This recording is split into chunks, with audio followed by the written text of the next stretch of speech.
He, I am because normally I do this loud introduction and I was just about to go in, but I've got a group of like 6 people over here talking about serious business stuff. And I was like, I can't go loud. So I just started laughing. well, welcome to Not Crypto Bros, guys. It's Free for All Friday, and Grant's in a coffee shop being shamed by all the onlookers, and Jarrett's here after recording a podcast last night and ready to kick butt. So Yeah, man. So the first thing we got, thank you, Aussie. The first thing we got is Pudgy Penguins, guys. So, like, what in the world with Pudgy? Pudgy was absolutely kicking butt. They set a How new low to was it?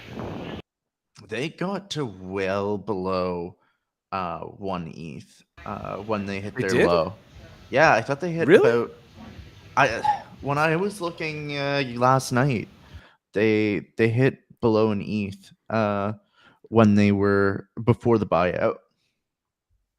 Wow, that's crazy because I think they're back up over Well, hang 5. on. They're Let's five make and a sure they're at half. 6. I thought they were up to 6. So call this out real quick. What was the buyout?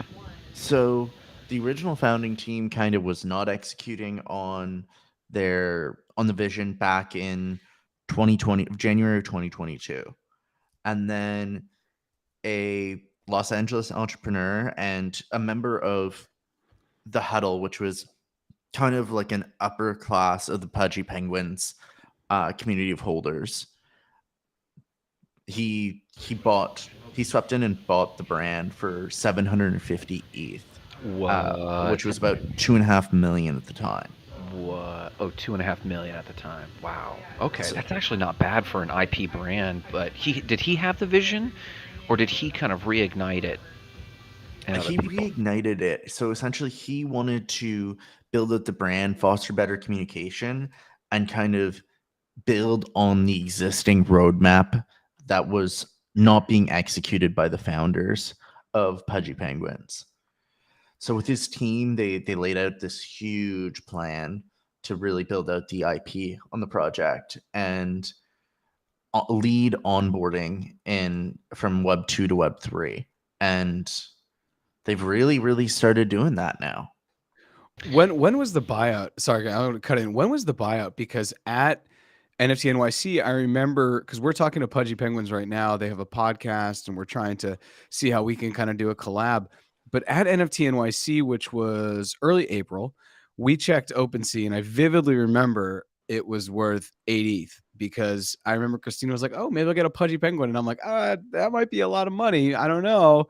She was like, "What do you mean?" And I remember I looked and it was 8 ETH. And, at that time, ETH was at 2. So it was an easy math. It was like 16,000. And when did it go down to 1? And now I know it sits around 5.5. So they've had a lot of price, like their floor price has really gone through it over the last 60 days then. Oh, So definitely. so the buyout was in January of 2022. So Okay. it's been a while since the Been buyout. some time. Okay. It's been some time since the buyout, and that's right around when they hit 1 ETH. But they kind of started laying out their plans to release a children's book and toys based on the Penguin NFTs. And they started having a big new all-time rally in August, a Christmas rally in December, and then they've had they just announced a new $9 million funding round and launched their Promise Toys, which has already sold 20,000 units in just a few days, I mean, bringing the the toys are on point, and I think this has been largely driven, partly by degens, partly by Pudgy Penguin holders. And you guys remember we met Moose at NFT NYC, and Yeah. he is his penguin, and his penguin is he, and that they have successfully developed a cult and of owners, and it's been. I mean, and I say that in the most positive light. Like, I'm jealous. I wish I could have a culture that strong for any project. So do you think it like these 20,000 purchases um, were done by holders, or do you think they're onboarding by just selling merch because it's cool merch? I think both, but go ahead, Jarrett. No, Aussie, I was actually excited for you to jump in because I wasn't really sure, but I do think both. And like the question I have is I saw Ashley Decans. She had a video and she had a Pudgy Penguin. I don't know if she's a Pudgy Penguin I saw. holder. And I guess the thing for me is this is where the maturity of I have a sweatshirt on right now that says merch is not utility. It's a one of one. I haven't printed more. I'm going to have more for the fall. I'm very slow in the merch game, but I do think there is an actual, you're actually building a brand when people who don't have your token buy your merch. And that is what has happened with Pudgy Penguins. I don't necessarily know if I've seen it before. And that is really how you grow a brand. And my question is, if you're a Pudgy Penguin holder, was there a way when you went onto Amazon, was there a way because you have that sitting in your MetaMask to get a discount? Because if there wasn't, that's interesting. And was there an internal Discord sale that they had with a token gated Shopify that they also had Pudgy Penguins on? Because if not, then you're not actually getting merch as part of the utility of the project. I wonder if there's something as a Pudgy Penguin holder, and once again, I'm not sure about any of this. I'm just kind of asking. I wonder if there's a way where you get a rev share for all of the Pudgy Penguin stuff that's sold, kind of like an affiliate marketing. The only people that can get affiliate marketing love are the Pudgy Penguin holders. So if I'm a Pudgy Penguin holder, I can say, hey, go buy these for your kids. They're cute little stuffed animals. They don't need to know it's backed by Web3 or it's backed by an NFT community or the DGen community or has anything to do with crypto. They're like, I've been seeing that these are selling. It's number one on Amazon. I have a 2 or 3 year old child, niece or nephew, granddaughter or grandson. I'm just going to buy them that. So I guess I really personally do love the distinction between utility as being part of the community and just utility as being something that people will want. If it's a cute and if it's a well-designed product, that's really cool. Yeah, it's all absolutely awesome. And the toys are actually linked to Web3. So I don't know about the whole token gated aspect of discounts and sales. That's not really something that I was able to dig up. But the toys actually have a QR code that For allows AR? you to. No, it's like a little metaverse game called Pudgy World. Wow. Pudgy And World. Okay. So you get your little Pudgy Penguin as an NFT. It creates a wallet for you and everything, and you get to play in Pudgy World. So, I mean, so it's all speculation on how this incentivizes the current community, other than driving floor price. Like, if you held Pudgy and even got no benefit from the merch sale, no dividend, no free Pudgy yourself, or whatever, there's other ways that are blowing up. The brand and speculation alone nearly doubled or tripled your floor price. So already you're looking pretty good. And in some cases quintupled, right? I mean, so that's an easy benefit. But now that you mentioned this QR code, Aussie, well, it's easy. Jarrett, you mentioned this dynamic with Amazon, and Amazon is facilitating a lot more NFT generation and creation, but I don't know if that bleeds into Amazon.com yet, or I don't know if there's tie-ins. But even if not, it's easy to distribute QR codes so that they can at least maybe play in the Pudgyverse and participate with their own custom token. And I would be shocked if this doesn't go the direction of Doodles on Flow, where Doodles on Flow can modify or upgrade and play in the duplicator and take it from there. And I have to imagine that they have to create interactivity as incentive, because you're right, if I promise dividends, I'm now a security, and they're all avoiding that. But maybe there's an IP, maybe they're leasing some of the Pudgies from the NFT holders and maybe paying out not dividends but a licensing fee. So it's not a security, it's actually a contract between the NFT holder and Pudgy parent company. So we have to speculate, but it would be really cool to find details of like what is actually this model, because I think this is the bridge to more profitable NFT business models. Yeah, I 100%. Sorry, Austin. Let me just hop in. 100% agree with you, Grant. And I wonder too, what is the contract? Because if it's just an affiliate contract, as I mentioned, where I'm a Pudgy Penguin holder, and then I send someone to Amazon, and then I get an affiliate link, and they've somehow have that figured out in the back end, whether it comes into my wallet or it actually goes to a more TradFi source. But the only way I can become an affiliate member is by holding the token. That's interesting to me.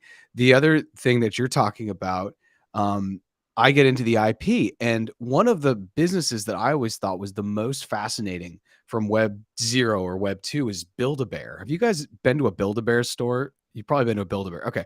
Build-A-Bear was so fascinating to me Definitely. because you go in, You pay $40 or whatever it is, and you walk around and you build a bear. It's exactly what, first of all, I love companies that have the names, and it's exactly what it is. Second of all, you are actually putting together the labor. They're just taking all the pieces and you put it together. That is crazy, right? Like things used to come done to the homes in the 50s and 60s. And now we have IKEA where you bring it home and it takes you 3 hours, right? They've put that on you. It's easier for them to sell the product. They're still going to sell the sofa at $2,000, even though you're going to have to put it together. You know, in the past, it would still be $2,000, but it may come, you know, totally put together. And when I think about Pudgy Penguins, I'm like, could they have a system where in the back end, you can pay a certain amount as a person? You know, like I have a Pudgy Penguin. I could pay, if you pay $5,000, they would actually put into production my certain Pudgy Penguin, my penguin, and sell it on my behalf from their Amazon store. So in the future, there could be thousands of different Pudgy Penguins, and you are going to want to buy the one that's most unique, therefore rewarding the person that actually has the most unique NFT. Are you picking up what I'm putting down? That would be I'm seeing it, yeah. absolutely insane. So it's like a Build-A-Bear, but it's like for a Build-A-Pudgy. And if you want to invest in your own IP, rather than you go out or me go out and be like, oh, I'm going to create my Shopify store and I have to create a whole brand around this and I have to do what Moose is doing. No, I'm going to let you already leverage your Amazon store that people are going to and add this as a product into that already built-in ecosystem. That to me would be fascinating. Yeah, and that's a huge roadmap that I didn't think of. But when I think about the community of Pudgies, and if you think about how passionate the holders are, when you launch something on Amazon, you have a certain time period for the reviews, the likes, the upvotes, and it drives to the top of that particular category. So there used to be a strategy that if you were going to launch your own self-published book, which I have on Amazon, you'd get your community to go on at 2 a.m. You'd launch your book at 2 a.m. when no one else is there. You get your friends to put stars, reviews, thumbs up, drives to it, so you can then take a screenshot and say, I'm #1 in my category. And then you start marketing that. And so it has this snowball effect. Then other new people who have never heard of the brand suddenly see it in the category, start buying it, and now you have a whole new audience. I'm wondering if, as tight as crypto communities are, if this isn't a powerful way to wield crypto communities. Like, listen, you want to drive the floor price? You could degen on Twitter, or we could launch our collection on Amazon at 8 a.m. on a Thursday, and everyone on the Discord rally, and suddenly here's the reviews. And so my first thought is how long's it been on Amazon, and how many reviews do they have to sales? And if they're even neck and neck, you know that that's community reviews regardless of purchases. 100% agree. And that's the first thing I thought when I saw it at the top and everyone was talking about it. And we were even talking about it in our crypto chat at Mercy Corps, because I was like, there's no way this thing just launched and it goes to the top. Like it takes at least a couple days or a week. And it was like within hours, it was just booming in that certain niche. So clearly good on them. They leveraged the community. They played the game the way other people play it to get to the top. I think that's totally fine. What Pudgies has done here is kind of throwing the gauntlet down for other communities like Doodles. And I know that D-Gods and D-Labs, so D-Labs has D-Gods and Utes. They're going to really get into IP soon. That's why I'm still looking at Utes. Utes are about $2 now. They were at 167 floor price. $2? $2? Sorry, I would buy a Utes for $2. They're almost at 2 ETH. They're at 167 last time we talked about it. I'm still waiting to find one that has headphones though. So maybe I do some IP with more than blockchain. But the future of NFTs, I'm really excited that it's going to get away from just hoodies, merch and parties, but what I call them is hoodies and hangovers. It has to evolve more. It has to bring people something a little bit deeper. And so if we're done with Pudgy Penguins, I would love to hear final thoughts on Pudgy Penguins. I have something I want to share, and maybe Aussie can let me do a screen share. Go there. Because this is crazy stuff that's happening with Nike. Oh, yes, go there. Go there. Aussie, you ready for it? Yeah. All right, let me see if I can do a screen share, and hopefully this works. Hopefully everyone can still hear me. So this is Nike. I got my dot swoosh a while back, and I think if I click here, you should probably. So see up here is a Jay Carpenter dot swoosh, and then you can shop. And they had the poster out for a while. I didn't get any of the posters. They didn't really. I wasn't really excited, but you know, here they are. There's different editions here. But what I want to show you is they just dropped this, and I saw this on NFT Now, but they've sold more than 55,000 of these. So they sold more than a What? million in the first 24 hours. And you go down 2 boxes, one journey. The classic remix box is a portal to Nike nostalgia, celebrating heritage details while pointing them towards the future. I'm not going to continue to read what's on the thing. It's like reading PowerPoints. I hate that. Everyone should go check this out. And then you go down here. Here's the New Wave box, and it's 1982. And you go up to this edition, and it's 1982. So these are going to have shoes probably from 1982. Now you can see the sale Wow. ends on June 1st, but I'm going to pick up the classic remix box, and I'm going to get the New Wave box 100%. I'm doing that today. I just wanted to show you guys the back of this because you need to have a dot swoosh to go in and buy these. Are they But still able to be minted or purchased? I think you can definitely go in and just create your dot swoosh. So you can get Grant Sparks dot swoosh, Aussie. You can get Aussie Rickley dot swoosh, however you want. But I just wanted to come in here and kind of show this. Their onboarding process when you get your dot swoosh and when you create your wallet is clean. It is clean. It is so simple. The way that they describe Web3, the way that they talk about it. And I have screenshots. I think I saved on my computer because I was like, this is so cool. But like you can see, this looks like computers. The UI is this like And graph this is index. Polygon, right? This was on Matic? I believe so, but you don't ever see that. And so I'll probably pay with my credit card, and then it will be, I'm not sure if it will necessarily go on chain or not, but it will be in my profile until I decide to maybe put it on chain. I'm not also sure. I'm also unsure if it's just going to live on the within this ecosystem. So I think Nike's going to build something where eventually you're going to be able to exchange sneakers and do everything here on Nike. So anyways, it's a fascinating thing. Everyone should go check out Dot Swoosh. I will share whatever, but What's the domain? What's the domain? Or did you just get it on OpenSea? go to swoosh.nike, and then you can probably create your own. If I go there, it's going to log because I'm already logged in, but I would check out swoosh.nike. But anyways, I just wanted to share this with you because I think the UI, like the way this looks, is just so clean. Like I'm just, the fact that Nike's in and they're playing with NFTs and they're seeing the fact that to make, a shoe maybe cost them $20 and then they could sell it for 200. So they're like excited about the 180 revenue potential. They realize they just have to create this and they could sell it at, infinite amounts. Right. So the future of digital Let's talk collectibles about that is real more than quick. here. Does this water down, like, okay, talking about shoe heads for a second, Yeah, for sure. Sneakerheads. Yeah. sneakerheads, does this water down sneakerheads or amplify it or It reveal? amplifies it. Really? Yeah, it amplifies it for me because we're getting into authentication. Because right now, when a sneaker drop happens, and if you've ever been in New York City, next time you go to New York City and you have some time, go around any of the places where they do these drops, and there will be people lining up they'll spend the whole night and they'll get there because they want to get them. And then they want to go on to goat.com or the other, secondhand or first market shoe selling sites. But what sneaks on there is copycats, duplicates, fake shoes, and so by putting things on chain, you can't do that.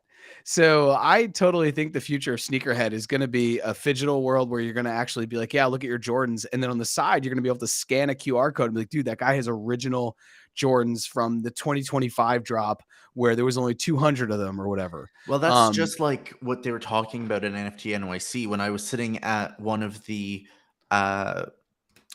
talks about fashion, and we had Gwen Stefani and a few other people from Dress Up, or a couple of different projects that are working exactly on that, and about basically embedding chips into shoes, any piece of clothing, for authenticity and for vintage. Gwen Stefani made a huge point about how you could track vintage and where your shirt has been. Like whether your shirt went to, like, it's your band. Let's say, I don't know. Give me a band that you listen to, Jarrett. A band that I listen to? Well, this is an older school band, but I'll say 311. Do you know that band, Aussie? Absolutely not. But Damn let's it, say Aussie. you have a 311 shirt and it's Yeah. got one of those chips, and then you wear that shirt to that 311 concert in Boston, and then you wear it to another concert in Bogota, and you keep scanning your chip. Well, your shirt could potentially, when you're much older and you want to sell it, could have a vintage of, hey, not only is this a 311 shirt from 20 years ago or 30 years ago, but it was also at this concert, this concert, this concert, and this concert. Yeah. And so it got would to be see provable. the band. Yeah, it's provable. The band, it got to see the band. And maybe you got a signature on the shirt. Maybe you got lucky and you got VIP one time. And it would be able to see that you were at that concert, and that maybe you got scanned to go. There's even a scan that you got VIP.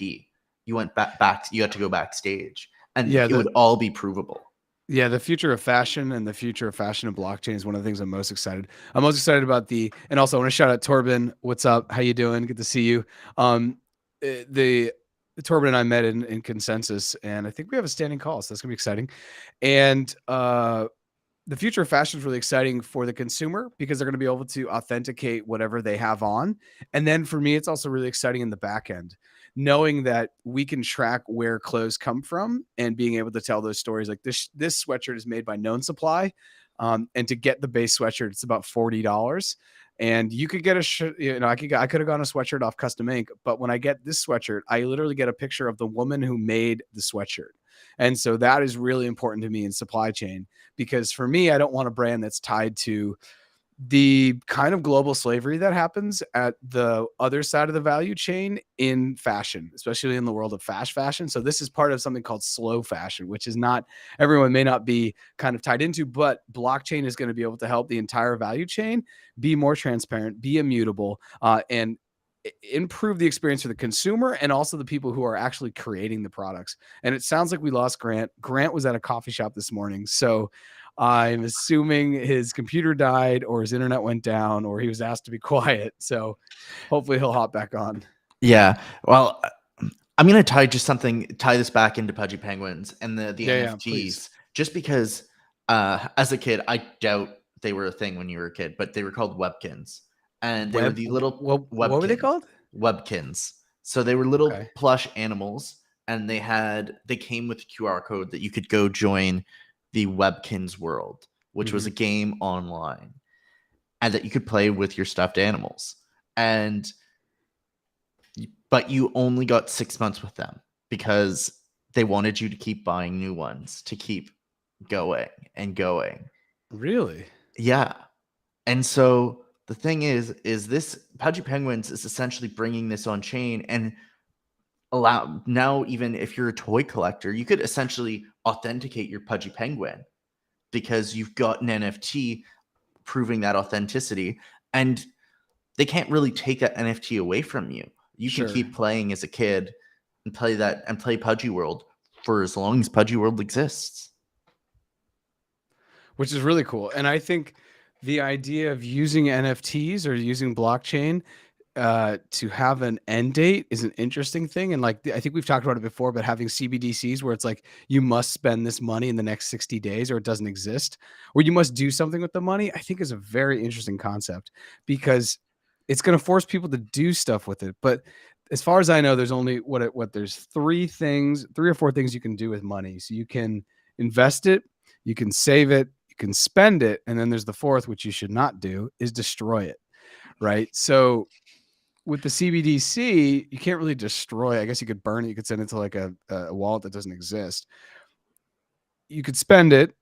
You don't want to save it because it disappears. Would it incentivize people to then spend it or invest it? Right. Those are the only two options that are kind of reasonable. That's your two options. But does investing it come with a certain risk as well? Because if it's all on chain and they bring the stock market on chain and that's all regulated by the government, how does that affect? And that's a whole tinfoil hat scenario that I don't want to go down. No, but I don't think it's very tin hat. I mean, we already kind of have that. If we're just looking at the United States or maybe Canada, where every ounce of money I would put in the stock market, the government already can see because it's tied to my Social Security. So I don't really think it's that different, honestly. I don't think it's very tin hat. It already kind of exists in TradFi, right? Absolutely. I want to bring up Torben's comment about slow fashion. Yeah, this is a good one. Slow fashion, interesting. Agreed. Supply chain provenance will be huge. I can see fashion being a major catalyst. I mean, fashion is going to be a major catalyst. I think it's going to be one of the first big touch points for some of the uber wealthy when they realize that for years they've bought a certain type of handbag, and they bought a Michael Kors handbag for like $2,000 or $3,000, right? And one of the things when you buy something and you spend that much money, you don't really want to get into like a, is this a fake or is it not? You just want to know. You're like, no, I spent the money. I went to the store. Like, it's real. And now with blockchain, you're going to be able to absolutely back that up. I mean, I think that is where Porsche and Lamborghini, like Lamborghini's already just a very limited product. And I wasn't really on the back. I didn't really understand Lambos because I don't really care about them. But to get a Lamborghini is really difficult. Like, it's already really difficult. And you're not going to counterfeit a Lamborghini. But my point is, when it's even on blockchain, it may even become more special because, like you're saying, you're going to be able to kind of tell a story about it. And people that have Lamborghinis and those kind of high-end cars, they're going to go to shows and they're going to go to meetups around the world with their cars to just be with like-minded people. And if you can like say, I was at like this Lamborghini was at this expo and they revealed the whatever, that is going to maybe allow the car to even grab more utility or more social currency than just the car being what it is as social currency when you're driving down the street and be like, oh my God, it's a Lambo. So Yeah, I'm it's not super even more excited for that. currency. It's more. It could potentially be more value. Mm-hmm. The Lambo that just sat in your garage for 20 years that you drive around every once in a while to show off might not have as much value as that Lambo it's been shown off at 20 expos. And Exactly. It's been at 20 expos and it's also been driven by so and so. And if you look on chain, they like, they had something where there was a picture taken and then it was minted and tied to the chain or something. I just think everything for high end and high luxury and places where where there can be value that's just beyond, like the social currency can increase due to, like you're saying, where it's been, what it's done, who it's spoken to. I think is going to be huge. And for me, as someone who's very into slow fashion and very into, like, we need to look at the supply chain, or people call it supply chain or value chain depending upon where you are from top to bottom. I think it's absolutely pivotal. Torben says, I got a pick with a Lamborghini SUV at Bitcoin Miami. I didn't know they had an SUV version. Exactly. I honestly didn't know they did either. Even when Porsche came out with their SUV, I was like, what is this thing? And now I see them all the time and I'm like, okay, so now it's a thing. Aussie, did you know that Lambo even had an SUV? And I'm actually going to Google that right now. no, I didn't. I knew Porsche did because I'd been seeing them around for a while. My parents have a section of town near them that is like quite wealthy, at least for Canadian standards. Not uber wealthy, but quite wealthy. And so there are some families up in that area that have some, but yeah, I didn't know that there was a Lamborghini SUV. Looking at it now, maybe I had seen one. There's a Lambo dealer in a couple towns over, and maybe I'd seen one, but it hadn't hit me. But I'm sure that Bitcoin Miami one was also orange, obviously for Bitcoin. So that's cool. So look, we've talked about Pudgy Penguins. We've just spoken about Nike, and we did a screen share. I think Nike, what they're doing is freaking crazy. Where do we want to go from here? Because we have some other things that are kind of on the horizon. The debt ceiling. I guess my thing with the debt ceiling, and I saw a tweet this morning, it was like everyone, the debt ceiling is just being blown out of proportion. There's no way they don't pay it. Is that the case? Or is this one of those things where everyone assumes that's the case and it leaves it open for it not to be the case? When you assume something's going to happen, that can get dangerous. So let's talk about it a little bit. I do agree. It's being beaten to death by every single finance channel on the internet and Twitter. But everyone assumes they're going to pay the debt and they're going to raise the debt ceiling. Mm-hmm. Is there a chance they don't? I think given the current political situation within the US, and if we kind of consider some of the major tensions and the battle points they're choosing, as Democrats and as Republicans around the debt, that there's a chance doesn't get paid for a day, or it doesn't get raised for a day or two past the deadline. I don't think it would extend that far past, but I feel like there's a chance that they can't find a compromise. Yeah, I think that they will find a compromise, and I wonder how crypto plays into that, because the Democrats have said we're not going to entertain any legislation or anything moving forward that allows the crypto, what I think the crypto scammers or the crypto millionaires to get away with theirs or whatever it is. It's the crypto. It basically, they want to close the crypto wash tax loophole that you've got for stocks, crypto, and real estate. And Yeah, so I think they should totally close that loop. I think that's ridiculous, but yeah, and I know people in the crypto space will hate me for saying that, but well, so they're it's really funny because they're talking about closing it in real estate and they're talking about closing it in crypto. They're not talking about closing it for stocks, and I'm just like, but it doesn't exist in stocks. You can't do that in stocks. You can't buy something. Sorry, you can't sell something and then buy it back immediately and claim the loss. okay, You have to wait 30 days. So it doesn't really exist in stocks. But the fact that you can wash trade with crypto, I don't know. And people have asked me if they should wash trade. And I'm like, you can do it, but I worry that in the future, when the government is wise to this and they have some AI thing they can go back through, look at all your wallets and see what you've done, that there could be some, what's the word I'm looking to? Retroactive action taken in the future. yeah, there could be auditing that's done, and you basically get served with an audit. Exactly. So I get kind of worried about that. I think the government will eventually catch up with AI and blockchain, and where those two come together would be really good for auditing on-chain access, on-chain analysis, and kind of seeing movements between wallets. So I'm kind of fuzzy about that, but I wanted to bring up the debt ceiling because I think it's something that's important and that we talk about a lot. And like you said, Twitter is just, dude, it's roasted with it. It's all I see. It's all I see. YouTube's the same. All of the finance YouTubers talking either about real estate or crypto or anything else are talking about it, and I'm just like, it's been beaten to death, but it's worth mentioning because it is an important event, I'd say, for crypto and for everything. So definitely worth mentioning. And I'll bring up one other thing that I've kind of thought about when I totally just lost my train of thought. Anyway, well, I have something I want to talk about. So you shared this really big list of stuff that's kind of going on in the world of crypto, and I'm kind of going through that here. And one of the things I see, and I want to know if you know about it, and if not, we don't need to talk about something we don't, if you don't know about it. But WorldCoin, it says secures 115 million in Series C, led by Blockchain Capital, A16Z, Bain Capital, Crypto, and Distributed Global. So, what is WorldCoin? okay, so this is, get ready for this. This is like conspiracy theory. But is it a conspiracy theory if it's funded? It's not. It's real. No. What is it? Just the potential impacts are very, very, very conspiracy theory. Okay. So WorldCoin is founded by Sam Altman, who's behind OpenAI. So he's been talking about WorldCoin for a while now. Literally, he was leading this funding round while he was testifying before Congress last week about AI and the dangers of AI.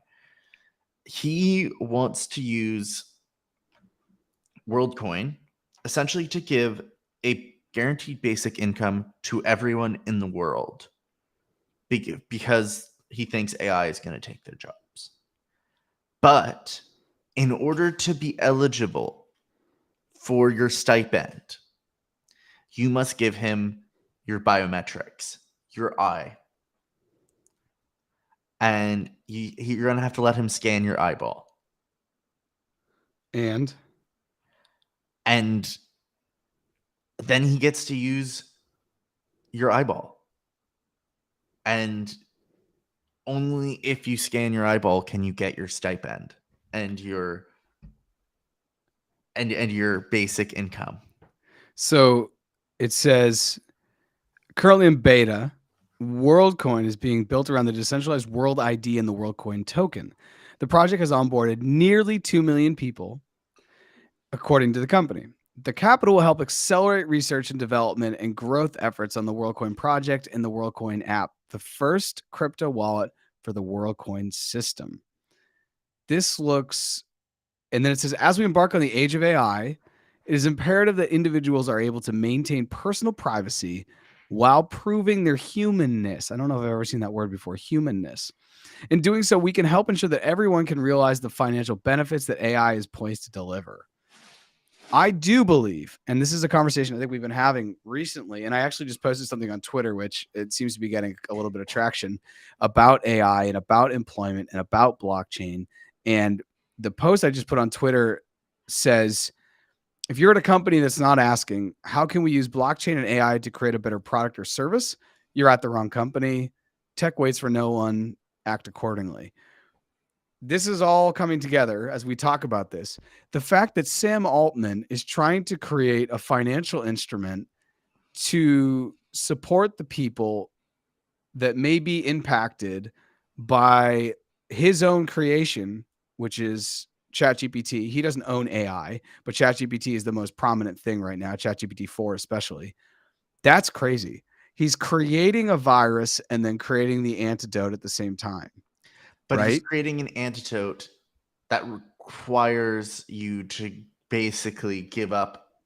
Your eyeball is kind of a very key identifying feature. It's a unique identifier. Yeah. Yeah. Give up your eyeball, essentially. So I think we talked about it, but when he was in front of Congress, they asked him how much he has in OpenAI stock, and he says he owns none. And that was so weird to me. Now, we talked about it. Maybe he's making 5 million a year, 10 million a year, and it doesn't matter. And honestly, it doesn't matter because his social status right now and his social currency can probably get him into any room. So who cares, right? At some point, he doesn't need any more money. But now knowing that he's working on WorldCoin on the side, that's his payday. That's how he gets his money. When people start to be displaced by AI and what could happen, especially in the world. And I will shout out my podcast again, episode 76, More Than Blockchain. Had a guest on who talks about a lot of this employment displacement, what AI could be doing as far as the labor markets.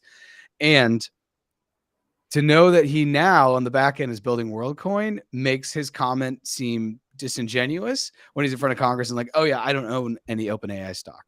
That's crazy now. Knowing this, and I didn't know about WorldCoin, but clearly it's been out for a while. Yeah, well, it's been so. The thing is it's only been hitting the news in the last month or so. I talked about it on the crypto consensus with Obsidian last week before they'd even announced this funding round. Mm-hmm. And now they just announced this funding round. And so all of a sudden they're hitting the news everywhere.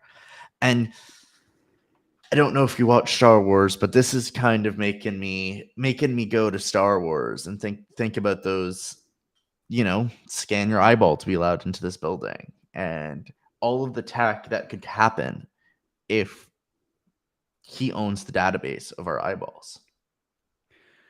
Yeah, I mean, so I've always said, and this is why I don't have the biometric set up on my phone, because I don't want Apple to have my face. Like, some people open their iPhone, for example, with iOS with their face. I don't have that. I don't have that set up. But for me to set up, and I don't know where it is, my Arculus, which is the cold storage, I'm going to need face because they have 3FA. So it's a code you put in, your 6-digit code. It'll be your face, and then you have a NFC card. And that's how you get into your wallet, and that's how you get into your hot storage essentially.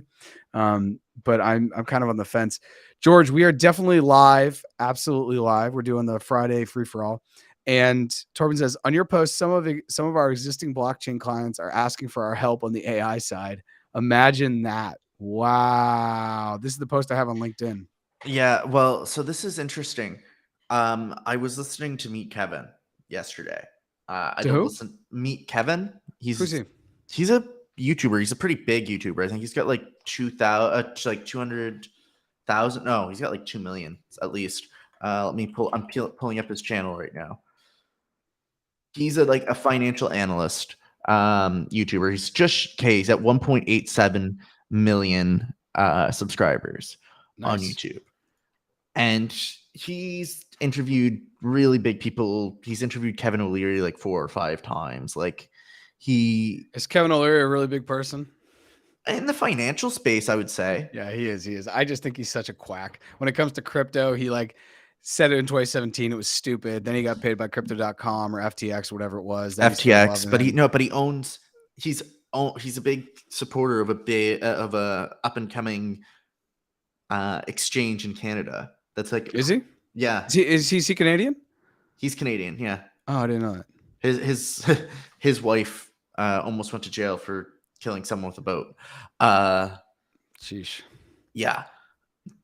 But anyways, he was talking about how we could see a bump in employment from AI at least for the next couple years.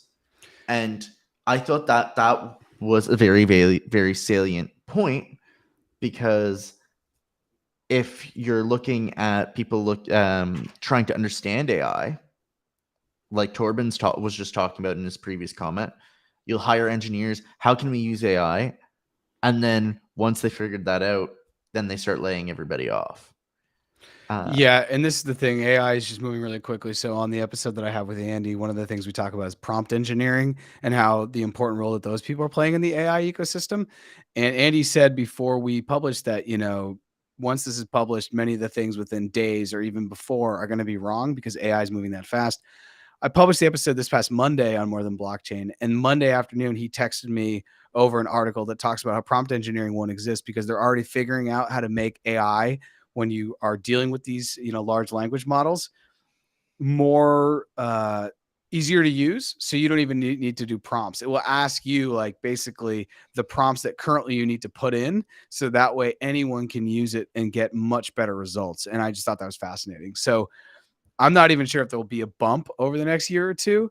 I actually just think it like the bump of people being able to use AI to get new work or create new jobs, I think will be less than the amount of people that could be displaced. Therefore, you'll still be in a deficit. So it's like if you create 100 jobs, but you take away 1,000, well, you're at net negative 900. So, and I think the other thing is in order, like the amount of people that are having this conversation right now, Aussie, they're still far and few between. I mean, there are still many people around the planet, billions of people that don't have good access to a couple things: water, the internet, and electricity. If you have access to all three, you're already ahead of, I don't know, a large swath of the people. And when I say internet, I mean especially like high good internet. speed. Yeah, especially Yeah, high I was gonna speed say internet. good internet. Even within the United States, in the old company I used to work with, we talk about the digital divide a lot. A lot of people don't even have 100 up and 25 down as far as megabytes, and that's crazy. And there's a large swath of people in the United States and And even in in the Canada, developing. I was gonna there say in the was developing world. So it's we're still in a very much a world of the haves and the have-nots, and AI, unfortunately, I think is only going to increase and like move that forward, change the velocity in which that change is kind of going to happen. So we're going to see, but this WorldCoin thing is fascinating to know that Altman's behind it. I feel weird about that. That feels weird, it feels So very weird. It feels, because he's asking, especially because he's asking for something for it. yeah, because he's asking for your eyeballs, because he's asking for your retina scan. That, and then knowing that a private company will have that. I That mean, we'll see. I mean, a lot of people already trust in Apple with that, but I think Apple has a much longer track record. Apple's a 40-year-old company at this point. I think OpenAI started in 2012, 2013. But I mean, like, Obama was president, so okay. Yeah. yeah. So I mean, yeah, to me, it's just like, okay, if you want to do WorldCoin and just give everybody money for the fact that you literally just stole all their jobs, great. Be a good person and don't be asking for something that could very like not even far fetchedly be abused. And Do you think steal is the right verb? I to a certain extent, yes, just because I think about the right now, if you don't have economic power or economic ability, like if you're not making money, Jarrett, and you don't have savings, you essentially become destitute, you become homeless, and you essentially disappear from the caring of 99% of the world. And so by displacing or taking away people's ability to earn incomes and remain, I'm going to use air quotes again, relevant in this economic world, you are stealing their identity, you're stealing their ability, you're stealing their job, you're stealing their economic power and their economic abilities to support themselves, and basically saying, hey, I took your job, I stole your job, give me your eyeball, and now I'll give you some money so that you can at least stay marginally relevant. And I think about all the worlds in Star Wars where, I mean, not even in Star Wars. In Mission Impossible in the 90s, that's how, to get into the Black Vault, the guy had to put a retina scan in. It's not just Star Wars. no, it's not just Star Wars. I'm just a major Star Wars fan, and so that that's just a reference that I'm very familiar with. But yeah, Mission Impossible, many of the dystopian worlds that we see. Yeah, because I think steal is a really tough word. I mean, this has happened throughout like human history, when the automobile came in, and then all of a sudden the stable rancher, or the person who was taking care of the horses in New York City, when they saw the automobile, I guess steal for me is something that's like, you're at a cafe, I walk by and I take your iPhone and I run away. It's a very immediate action, and I think that what we're describing will even take 3 to 5 to even longer years to actually happen. And I just think that that's, Torben's has got to run. Awesome show. Hope to join again. Torben, always welcome. I think steal is a little strong. And I also think that, like, in human history, I mean, did the people feel, I guess, and this goes back to, I'm going to quote my buddy, that, humans are resilient, technology is elastic, and people will find other ways to make money. I don't think we're going to get to this dystopia where we need a world coin and a way to basically a UBI, a universal basic income, for probably 10 to 15 years. But I could be wrong. I love being wrong, but I think it's going to take a long time. I mean, there are still people that don't understand you can make a living on the internet. Yeah, I mean, they're totally like, there are barriers to that. But the reason why I use steel is because the automobile, the proportion of people that could be displaced by AI is much greater than the Oh, for sure. proportion of people that were displaced by automobiles. Even by machines, the number of people that were displaced was probably smaller in proportion to the total number of people that are going to be displaced by AI. And that's why I use the word steal. That's the only reason why I use the word steal. Yeah, but I'm not talking about the proportion of. I'm talking about the act, right? Whether it takes one job or it takes 2 million jobs, I think steal is rough. Because I'm talking about the time of change, the time over which the change will occur, right? I think the change will be faster than you think, especially, I think it'll start, like, it won't start maybe at the lower levels. It'll probably start at coders and developers. Coders, developers, marketers, anyone who's making like websites. I mean, it's all gonna, anyone kind of in a creative field where you're literally creating or building. I think it's gonna get very tough. I wouldn't say creating the creative field, because I don't think that AI will displace artists or musicians or anything. But look what DALL-E's already done. DALL-E's already won art competitions. AI music is here. It is here, but I don't think that most people will be willing to, like, it's not something, because concerts are still such a huge thing. People love concerts and they love artists, and you see there's a massive industry around celebrities, and those are actors, actresses, musicians, artists. And therefore, I think that industry will be much harder to displace than if we're talking about people that are doing software or development or even marketing.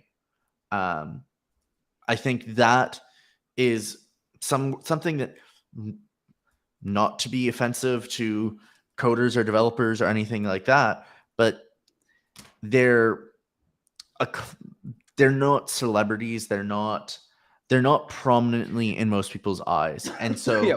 it's an easier But job to displace.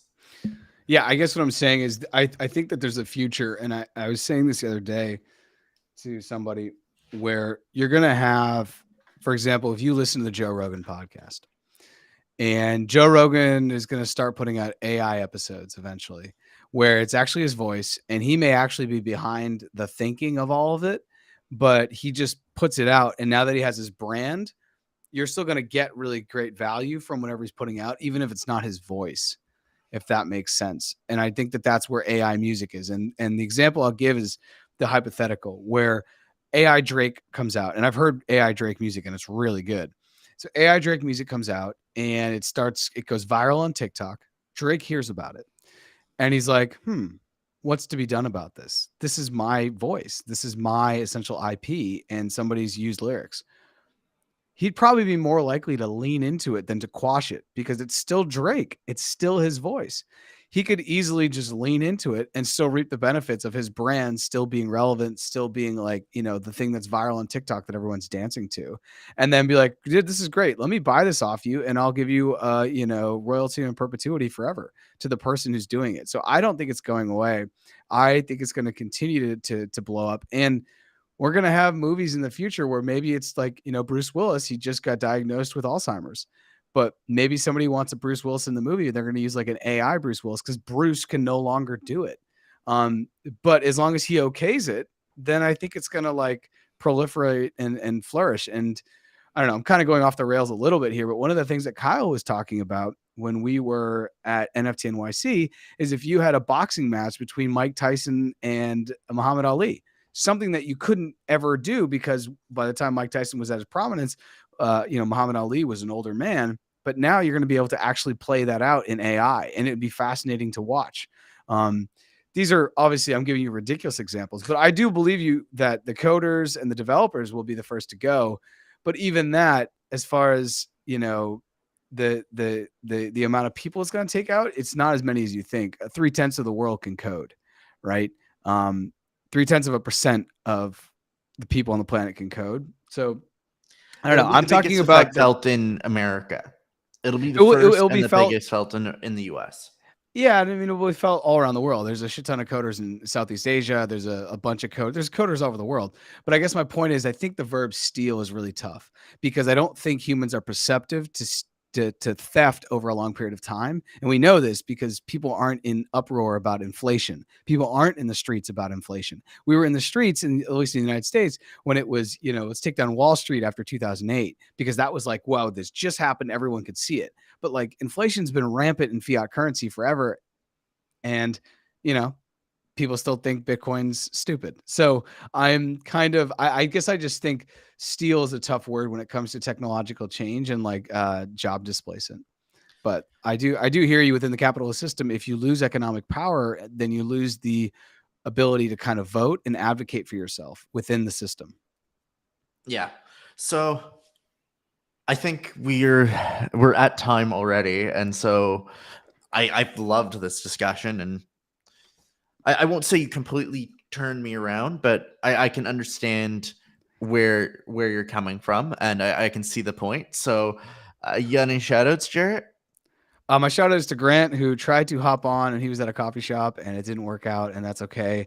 Also to everyone in the comments, Torben, great to hear from you. George Pate, and I'm trying to see who else was joined us today. So yeah, just to Grant and people in the comments. How about you? I'm gonna shout out if anyone has heard from Jay Harris. We're still trying to contact him and see if he's doing all right. So if you've heard from Jay or know someone who we might not know who could potentially put us in contact with Jay, that would be really great, as we just want to make sure he's doing all right. So thanks everyone for tuning in. Tune in for Not Crypto Get Bros again on Tuesday at 3:30. Thanks for tuning into the Friday free for all.